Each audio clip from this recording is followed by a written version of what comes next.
Assalamualaikum warahmatullahi wabarakatuh dan salam sejahtera. Sahabat sekalian, pilihan raya umum yang ke-15 semakin hampir. Ramai yang membicarakan tentang politik. Siapa yang hendak kita undi bagi membentuk sebuah kerajaan yang kuat dan boleh dipercayai? Suka atau tidak, kita perlu membuat keputusan. Rata-rata rakyat Malaysia sudah bosan dengan politik. Politik dilihat penuh dengan fitnah dan caci mencaci antara satu sama lain. Entah mengapa perkara ini berlaku dalam masyarakat berbilang kaum seperti di Malaysia. Di Malaysia, politik seperti permainan orang-orang yang tidak begitu bijak. Saya boleh mengibaratkan politikus dan parti mereka seperti anak-anak nakal di sekolah. PKR seperti murid yang berlagak, seperti sekolah itu mereka yang punya, kerana bapanya ialah pengetua sekolah itu, sementara ibunya ialah pengerusi ataupun yang dipetua PIBG, dan anak yang sulung ialah ketua pelajar di sekolah tersebut. Sementara itu pula, DAP adalah mereka yang tidak begitu pandai, pelajar yang sederhana, tetapi tidak mahu menerima hakikat tersebut. Mereka sentiasa tidak puas hati dengan markah yang mereka perolehi dalam setiap peperiksaan yang diberikan, dan sering menyalahkan guru dengan markah mereka yang rendah. Pas pula dilihat seperti murid-murid yang sentiasa tidak tahu barisan mana mereka sepatutnya berada ketika perhimpunan sekolah dijalankan, dan sering ditegur oleh guru-guru supaya mereka kembali ke barisan mereka. UMNO pula adalah murid-murid yang berada dalam satu kelas yang sama, di mana kesemua mereka ini mahu menjadi ketua kelas. Dan apabila mereka tidak terpilih ataupun kalah dalam pengundian yang dijalankan, maka akan timbul masalah. Kembali kepada pilihan raya umum yang ke-15. Rakyat hendak apa? Pastinya, rakyat hendakkan sebuah kerajaan yang kuat. Apakah yang dimaksudkan sebagai kuat? Ianya adalah sebuah kerajaan yang boleh mengekalkan kestabilan sosial dan ekonomi, ataupun juga kestabilan politik itu sendiri. Ini bagi menjamin supaya ekonomi dan keamanan dalam negara dapat dikekalkan. PRU yang ke-14 telah lama berlalu. Pastinya kita telah belajar banyak perkara daripada apa yang berlaku. Atau benarkah kita telah belajar daripada apa yang berlaku dalam pilihan raya umum yang ke-14 itu? Malah mungkin kita masih berada di tempat yang sama sebelum PRU yang ke-14 dahulu. Politik di Malaysia penuh dengan ketidakpuasan hati, dan kita, masyarakat Malaysia, terlibat dalam perbezaan-perbezaan yang merugikan, yang memecah belahkan. Malangnya kita mempercayai apa sahaja yang kita baca di media sosial, dan ini melahirkan perasaan marah, benci dan dendam.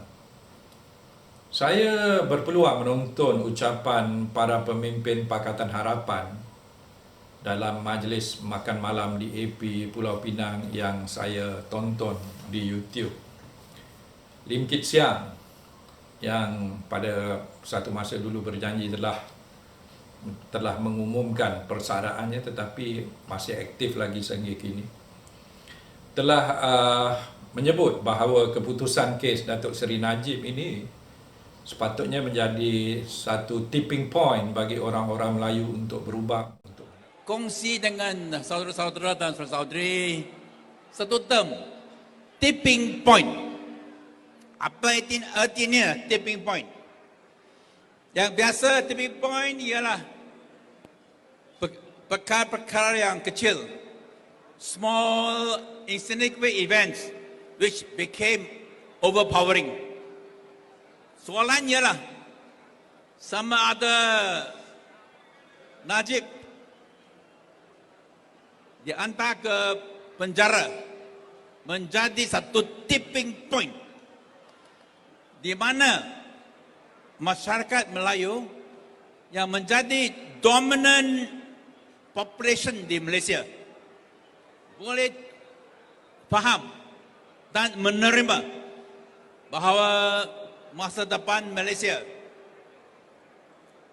bergantung kepada semua rakyat menerima konsep Malaysia First. Tapi kan Malaysia First. Ketika saya menonton ucapannya, tiba-tiba saja beliau bercakap dalam bahasa Mandarin, mungkin Mandarin lah. Dan saya tidak lagi dapat memahami apa yang diperkatakannya kerana saya tidak faham bahasa Mandarin. 列点是否Najib 坐监牢是马来西亚的转捩点，是马来西亚对将来有前途、有光明。 Bagi saya, apa yang saya lihat ialah yang perlu berubah ialah DAP. Sebab setelah 65 tahun negara ini mencapai kemerdekaan, sepatutnya para pemimpin DAP tidak perlu was-was untuk menggunakan bahasa kebangsaan dalam pertuturan sehari-harian. Adakah kids yang tidak nampak bahawa orang Melayu tidak seperti DAP? Kalau kita tengok dalam pilihan raya umum yang ke-14 hari itu, Melayulah yang telah berubah, yang telah mengundi Pakatan Harapan. Melayu ini boleh berubah pada masa-masa yang tertentu. Jadi bagi saya, Kit Siang hendaklah menasihati ataupun membuat perubahan pada DAP supaya tinggalkanlah politik-politik lama yang tidak berfaedah, yang memecah belahkan dan sebagainya. Kit Siang perlu ambil iktibar belajar daripada sikap orang-orang UMNO. Apabila Datuk Seri Najib gagal dalam rayuannya, UMNO menggunakan akal dan tidak beremosi. Tidak seperti Pakatan Harapan. Malahan orang-orang UMNO sendiri telah berkumpul di Dewan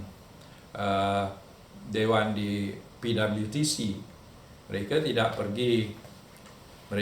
pergi ke jalan raya untuk menunjukkan emosi, untuk menunjukkan rasa tak puas hati mereka. Ini tak seperti Pakatan Harapan. UMNO tidak berarak di jalan raya. UMNO tidak merosakkan harta awam. UMNO tidak menjerit reformasi. UMNO tak lawan polis. UMNO tak terbalikkan ataupun memanjat-manjat kereta polis. So, mana rule of law-nya? Saudara sekalian, nampaknya Pakatan Harapan begitu sibuk sekali membuat ceramah-ceramahnya. Rafizi Ramli sebagai contohnya sedang mengembara ke seluruh tanah air dengan lorinya. Dan ada rakan-rakan yang kata lori fitnah tu. Dan apa yang saya nak bicarakan ialah apa yang disebut oleh Rafizi Ramli apabila datang ke Negeri Sembilan baru-baru ini, yang mengatakan mengikut kajiannya, Menteri Besar Negeri Sembilan Aminuddin Harun mendapat approval rating sebanyak 72%. Jadi saya apabila mendengar itu, saya agak terkejut. Dari mana Rafizi boleh mendapat angka sebegitu tinggi? Kononnya rakyat Negeri Sembilan begitu seronok dengan kepimpinan Aminuddin di Negeri Sembilan ini. Dan jelas bahawa rakyat Negeri Sembilan lebih selesa dengan mantan Menteri Besar daripada Barisan Nasional tempoh hari, iaitu Datuk Seri Muhammad bin Hassan. Tuan-tuan dan puan-puan, Rafizi juga dalam ceramahnya mengatakan bahawa dalam lakonannya lah, mengatakan bahawa Pakatan Harapan tidak mempunyai wang yang banyak seperti UMNO dan PAS, kerana katanya layar yang dibawanya pada ceramah itu pun koyak dan rosak dan akan mengambil masa seminggu atau dua untuk diperbaiki. Nonton. Saya datang, saya tengok Allah. Ini baru persinggahan kedua, skrin dah koyak lah. Yang kat luar tak nampak, skrin kita ni ada masalah sikit. Yalah, dia walaupun lori ni ada skrin, tapi lori ni agak buruk. Jadi kita kena tengok dalam satu minggu akan datang, sebab lori ini akan bergerak ke selatan, insya-Allah persinggahan seterusnya di Johor Bahru. Jadi orang yang menonton dekat Johor Bahru, insya-Allah kita jumpa di Johor Bahru dalam 1-2 minggu daripada sekarang. Kalau sempat kami baiki. Tapi kita tak ada duit macam UMNO ada duit, macam PAS, macam Bersatu lah kan. Kalau boleh baiki. Kalau tak ada baiki, macam ni lah kita pusing Malaysia sampai sekarang. Bagi saya lah, sebagai seorang rakyat biasa ini, apabila sebuah parti politik ternama macam PKR ni datang untuk membuat ceramah tetapi layarnya koyak dan mengambil masa 2 minggu untuk diperbaiki, dan kemudian dengan selamba mengatakan bahawa mereka tak ada duit. Bagi saya lah, kalau tak ada duit janganlah bergiat dalam politik, duduk kat rumah diam-diam. Bagi orang yang boleh memberikan keyakinan kepada rakyat, sebab rakyat memerlukan sebuah parti politik yang kuat.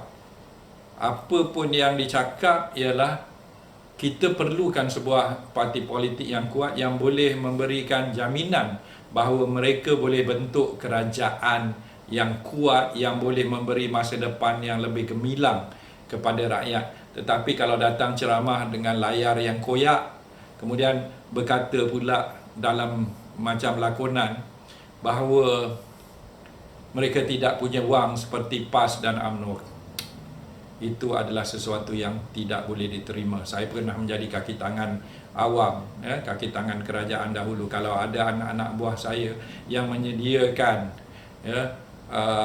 PowerPoint ke, menyediakan paparan dalam bentuk video yang tidak memuaskan, saya tidak akan berpuas hati. Sebab satu yang perlu kita tingkatkan dalam abad yang ke-21 ini adalah kualiti. Kalau itu pun PKR ataupun Rafizi tak boleh adakan, so jangan mimpi kami akan mengundi mereka untuk membentuk kerajaan.